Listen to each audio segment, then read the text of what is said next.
परिचय। मनुष्य, जंतु और पादप जीवित रहने के लिए ऑक्सीजन पर निर्भर होते हैं। कुछ जंतुओं की श्वसन तकनीक मनुष्यों के ही समान होती है, कुछ में श्वसन प्रक्रिया पूरी तरह भिन्न होती है। पादपों की श्वसन प्रणाली भी पूरी तरह अलग होती है।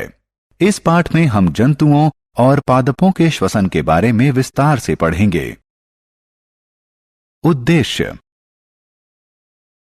इस पाठ के अंत में आप निम्न करने में सक्षम हो जाएंगे: कीटों में गैस का विनिमय समझाना, केंचुआ कैसे श्वसन करता है यह समझाना, मेंढक के श्वसन के विभिन्न तरीके समझाना, मछली जल में कैसे श्वसन करती है यह बताना, पादपों की श्वसन प्रक्रिया को बताना। कीटों में श्वसन। मनुष्यों ही की तरह कीटों को भी जीवित रहने के लिए ऑक्सीजन की जरूरत होती है।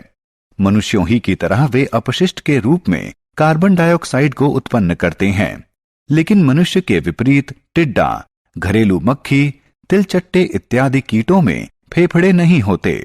कीटों में जिस प्रक्रिया से गैसों का विनिमय होता है उसे विसरण कहते हैं।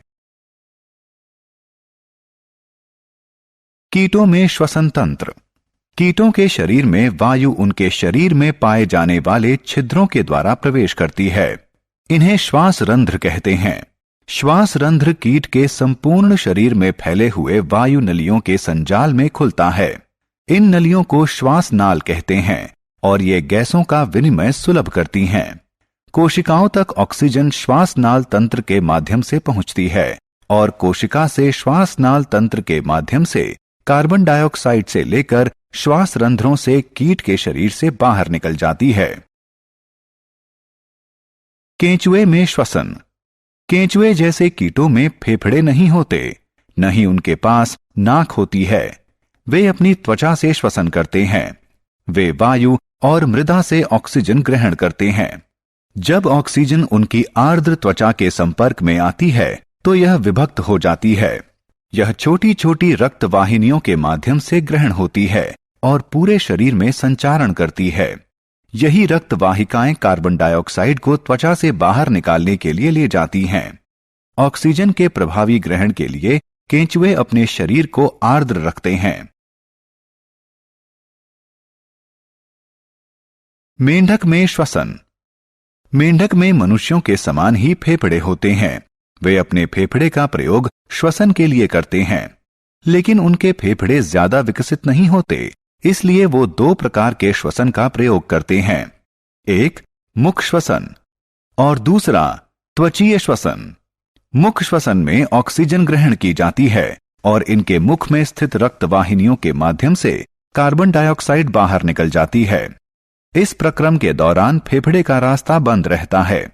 त्वचीय श्वसन में ऑक्सीजन त्वचा पर स्थित रक्त वाहिनियों के माध्यम से अवशोषित की जाती है। यह श्वसन तभी प्रभावी होता है जब त्वचा आर्द्र हो। इस श्वसन तकनीक का प्रयोग मेंढक जल और थल दोनों जगह करते हैं। मछलियों में श्वसन। क्योंकि मछली एक जलीय जीव है, इसका श्वसन तंत्र थलीय जंतुओं से भिन्न होता है। मछली के पास गलफड़ यानी गिल होते हैं जो इसे जल में श्वसन करने में सहायक होते हैं। अतः मछली को श्वास लेने के लिए जल की सतह पर आने की कोई बाध्यता नहीं होती। वे ऑक्सीजन युक्त जल को अपने मुंह में लेती हैं और उसे गलफड़ के पास भेज देती हैं। गलफड़ में रक्त वाहिनियां स्थित होती हैं जो ऑक्सीजन को ग्रहण कर लेती हैं और कार्बन डाइऑक्साइड को जल में त्याग देती हैं। ऑक्सीजन विहीन जल फिर गलफड़ के माध्यम से शरीर से निकाल दिया जाता है। पादप और श्वसन। पादपों में श्वसन दो रूपों में होता है। एक, जब पादप के रंध्र ऑक्सीजन ग्रहण करते हैं और कार्बन डाइऑक्साइड निर्मुक्त करते हैं। ये रंध्र पादप के संपूर्ण शरीर पर उपस्थित होते हैं, यहां तक कि जड़ों में भी। दूसरा, जब प्रकाश संश्लेषण होता है। श्वसन के इस रूप में पादप कार्बन डाइऑक्साइड ग्रहण करते हैं और ऑक्सीजन निर्मुक्त करते हैं।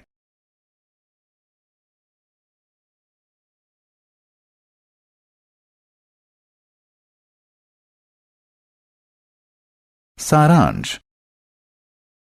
आइए हमने जो कुछ सीखा है उसे संक्षेप में दोहराएं। कीटों में वायु उनके शरीर के किनारों पर स्थित श्वास रंध्रों के माध्यम से प्रवेश करती हैं। केंचुआ अपनी त्वचा के माध्यम से गैसों का विनिमय करता है।